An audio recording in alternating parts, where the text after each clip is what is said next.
Welcome to Practical Access. I'm Lisa Dieker. And I'm Rebecca Hines. And Lisa, I'm so excited because today's guest is going to talk to us about a population of kids, both age-wise and ability-wise, that we haven't had a lot of opportunity to explore.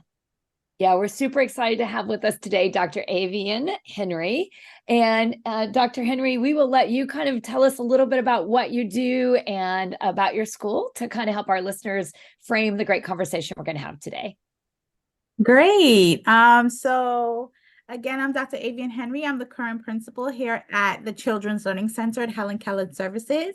We are a preschool program in Brooklyn, New York. We service students ages 3 to 5 years old with special needs.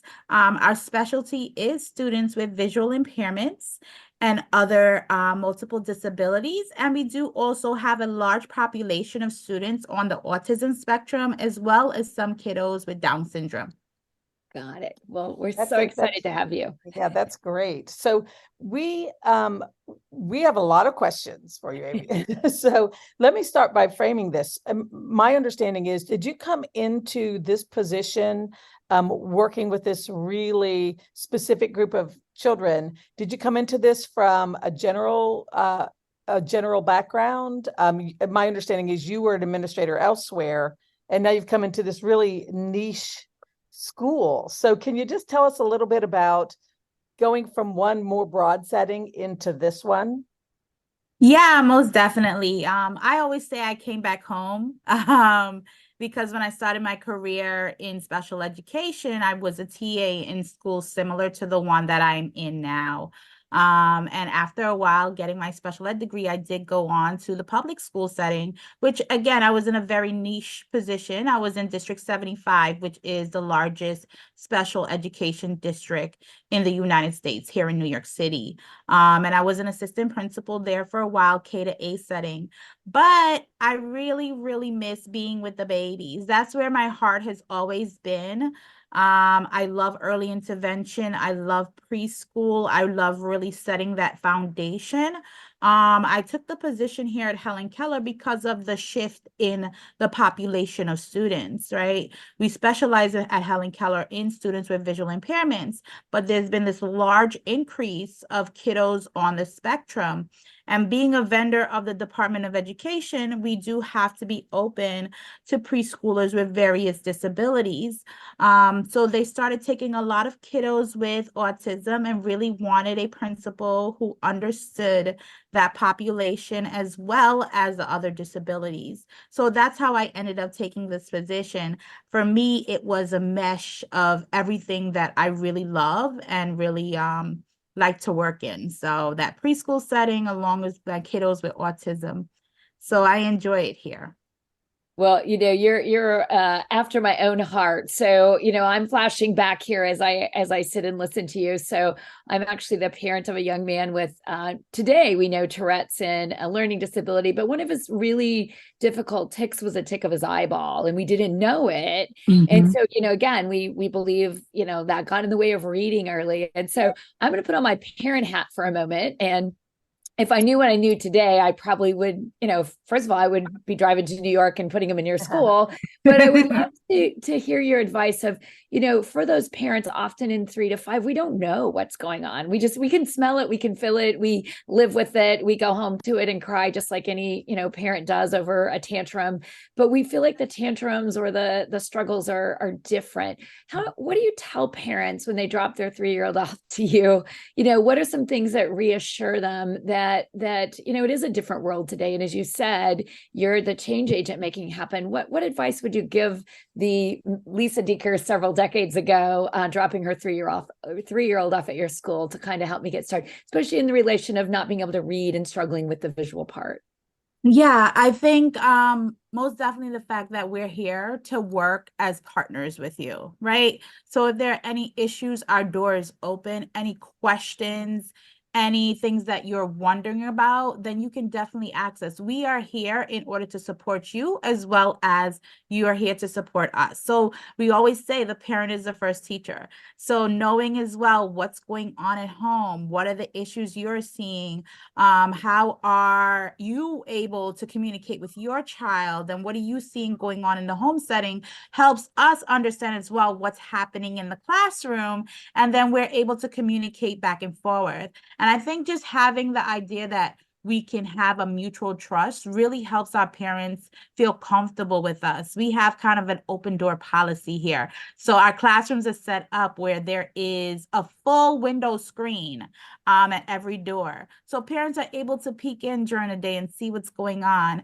so that we are able to really, gain that trust in them, because it's really hard, especially at that age where they're young and you're not sure what's going on, to trust somebody else with your child. But having that open door and that communication, I think, really helps.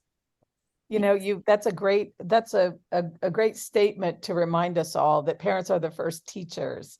So I'm just curious, coming into a specialized school such as this, as the person peeking in the windows, what are some very specific things that you see your great teachers doing with kids that are something that could carry over at home for any of our listeners who have their own children or are working with young children with these kind of needs? Okay, so there are a couple of things. I know for me, so I'm also a board behavior certified behavior analysis. And one of the things that I really try to put in place here are evidence-based practices that can really work, not just with our kiddos on the spectrum, but for all of our students. So all of our classrooms have very specific structure in place. So peeking in the windows, you're definitely going to see a lot of visuals in the classrooms for our kids on the spectrum. And then our kiddos in the classrooms that have visual impairments, you'll see those same visuals, but they'll probably be enlarged. They're accompanied by Braille. There's a lot of physical symbols for them. So you might see, okay, there's a picture symbol for lunch, but in the visual, the classroom for our kiddos with visual impairments, there's a spoon that represents lunch for them so they can feel what's happening next, right? So that's one of the things I really try to make sure, and all of my teachers do on a regular basis, is really having those visuals and those symbols that help students know what's happening next. We have a unique population. We have some kiddos who are on the spectrum and visually impaired. Right? Imagining that, there's all of these things going on with your senses. You can't see. There's, you have a lack of understanding when it comes to structure and things like that. You really do need a lot of information and visuals and input in order to understand the world around you and what's happening next. So making sure those things are present is one of the most important things in all of our classrooms. So peeking in, you'll definitely see a lot of that. You'll see a lot of small group work. We have some large group work sections, but the majority of the time our kiddos are in groups of 2 and 3, being led by one of our teachers or teacher assistants or one of our therapists, so that they're really getting the content and the skills that they need in a smaller group setting so we can help them really master them before they move on to kindergarten. Great. And I love that. And I can just imagine what that looks like. I love the spoon example is a really good, clear example. So one of my passions and love and some work that we're actually working on here at the University of Kansas is access to numeracy. We've done better for visual impairments with literacy. I mean, again, as you know, it's not perfect, but it's definitely much different than it was 100 years ago and even 5 years ago. But I'm curious what I might see in the numeracy realm that might resonate with teachers, because that's an area that often we're pretty resource limited in the field of special education, that what might help kids with those basic numbers and understanding representation and concrete materials in the mathematics world. Yeah, and I mean, I think this is something just in general for preschoolers, having access to a lot of manipulatives, right? I know that one of the things we use in one of our classrooms is touch math. So touch math has the large numbers and the different physical parts to it as well, so that they're able to get that one-to-one correspondence, right? Just in a natural world too, just walking around and counting things. I know for us, we do a lot of walking throughout the school. We're very unique because we're a school within an office. So they do a lot of walking around the school as well as the office. So they're able to touch things. All of our walls, it's very unique. We have tiles on them. So a lot of times they'll walk through and just grazing across the wall, they're able to feel the number of tiles that are on each wall. So that even helps just embedding it throughout the natural day and throughout the activities that you do naturally in the classroom really helps our kids gain those concepts. Love it. Thank you. So those are all some fantastic points. And even for myself in training teachers, the idea, we do visual schedules all the time for different populations of kids, but adding that textile, approach tactile approach that allows them to feel it. That's a great reminder, even for me as I'm trying to prepare teachers for kids of all abilities. But I'm curious, can you tell us a little bit, I'm going to broaden it back out just a little bit, about what are the percentages of different types of kids at your school? I'm just trying to envision, what percentage of kids may be on the spectrum versus percentage with hearing loss. I'm trying to wrap my mind around how this is going to Yeah. So right now we have a large percentage on the autism spectrum. I would say about 70% of our students are on the autism spectrum. And then we have another 10% who are visually impaired. But within that visual impairment, we have kids who have other disabilities with their visual impairment. And then the next 10% is a combination of our kids with Down syndrome. We have some unique disabilities. There's just been a large increase of kiddos on the spectrum. Yeah, I think we're seeing that everywhere. And I know that parents are eager and desperate to find, places to get support, especially for their young children, because it's difficult to know what these kids will be able to do when they enter kindergarten. And so that kind of intensive support, I know, is important and very welcomed. Yes, most definitely. Like I said, we have that unique population of the overlap between autism and visual impairment, which we have quite a number of those kids over the past 2 years. Well, and it's a given, in most of our podcasts, somewhere we mentioned the word universal design for learning, and it's a given that that's kind of in the DNA of your lessons. But I am curious about one aspect that I think also we struggle with, that, all 3-year-olds, 4-year-olds, and 5-year-olds like to move. And yet you have some unique opportunities, because I don't want to be touched when I move. And when I do move, I can't see that you're moving and it's dangerous. So how do you kind of, help us understand, if we were in your school visiting, what are some things you do to help promote movement, but also safety of movement? Because I think that's a big struggle for a lot of younger teachers, teachers of children that are younger. Yes, not younger teachers. Yeah, most definitely. And the thing is too, we do encourage it a lot. We have actually 2 movement programs going on here. We have visiting teachers that come in and help with that. But just in the classroom in general, promoting the movement, guiding the students. So we really want to promote independence as well, but at the same time, we want to promote the safety of our students. So with our visually impaired kids, maybe just giving them a finger to move forward. We promote a lot of verbal direction with our visually impaired kids. What is in front of you? What is behind you? What is the side of you, next to you? What area of the room you're in? One of the things we do at the beginning of the year is just taking in our visually impaired kids before any other kid is in. We give them their own time to go in and touch and discover the classroom. We try not to move furniture around too much for those kids, because once they learn the setting, that's what they know. So having that availability as well for them. So when we are doing a movement activity in the morning meeting area, they kind of already know the space around them. But again, having the staff there to really monitor and make sure they don't bump into anything too hard. But again, it's giving them that independence, providing them with opportunities to learn the area and the classroom, and not changing things around too much. We spend a lot of time setting up the classrooms times before the kids start to just make sure that the teachers are comfortable with it, as well as them thinking about what may happen throughout the school year. I Great love it. advice. Thank I you. love it. So my final question is, what I'm hearing from you, if I were a teacher in a classroom that here in Florida would be considered either varying exceptionalities or multi-varying exceptionalities for kids who are more high need students. Two things that I've heard you say. One is structure. Structure. I love that you explained you can have both structure and movement. Structure doesn't mean we can't move. It just means we structure the movement.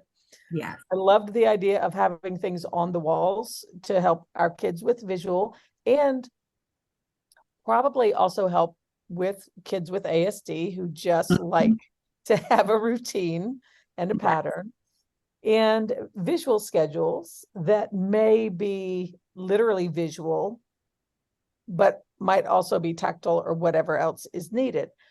Is there anything else I would need to know if I were setting up a classroom to be so inclusive of different disabilities? So not a whole school. Let's say I'm in a, regular public school, but I'm setting up a classroom. Beyond those two things, do you have any other specific tips that come to mind? I think the other thing that I would think about, and this goes for visual impairments and autism, is always thinking about what you're putting on the walls as it relates to, do we actually need it? Is it functional, right? I think especially as a new teacher, you want your classroom to look pretty, and you want to have all these wonderful things on the wall. But if it's not serving a purpose, it can become very distracting for our kids with visual impairments and our kiddos on the spectrum. It can become overstimulating for them. So really thinking about and being intentional about what you're putting on the wall and asking yourself, does this serve a purpose for my students? Is this going to help them be more independent? Is this going to help them learn a new skill? Is this going to help me structure the school day? If the answer is no to any of those, then you might not need it on the wall. So I think for me, that's one of the biggest things when I look at the population that I'm serving right now. I love the theme, less is more. So I'm going to be, my last question is going to be kind of, is more or less or less better, and that would be in the theme of technology. So I'm kind of curious, like I love seeing AI. I often, when I'm with my wonderful friends who, are consider themselves a blind person, they teach me technology I didn't even know I needed to know. But I'm kind of curious what you're seeing as either AI or some basic technology that you found really helpful, specifically for kids with visual needs, because that's not just a low incidence population. It's one that most technology is visual. And I'm kind of curious what you're seeing as kind of game changers or things that are emerging that you found helpful for this young population. So this school year, I came across something really, really cool. I have a couple of kids right now who are visually impaired, but they are just visually impaired. So they are, pretty much typically developing for preschoolers. They are ready to start learning their letters and learning how to read. I came across a device called Taptillo. And Taptillo is pretty cool. It's a tactile device that links to an app. And it allows our kiddos to simply learn Braille, but through touch. So it's simple Braille. It breaks it down by letters, and then the kids can move up to words, sight words, and multiple letter words. And I really like the app because it has the physical device, but it also has the app. I like the fact it has the app because we can link it to the teachers' phones as well as the parents' phones. And they're able to also learn Braille and learn what the Braille looks like as the child is learning it and seeing what words they're up to. So to me, that was one of the most amazing devices I found this year. And we're starting to implement it with 3 of our students, and we're super excited about it because it also allows that parent connection as well, because it has the app that goes along with it.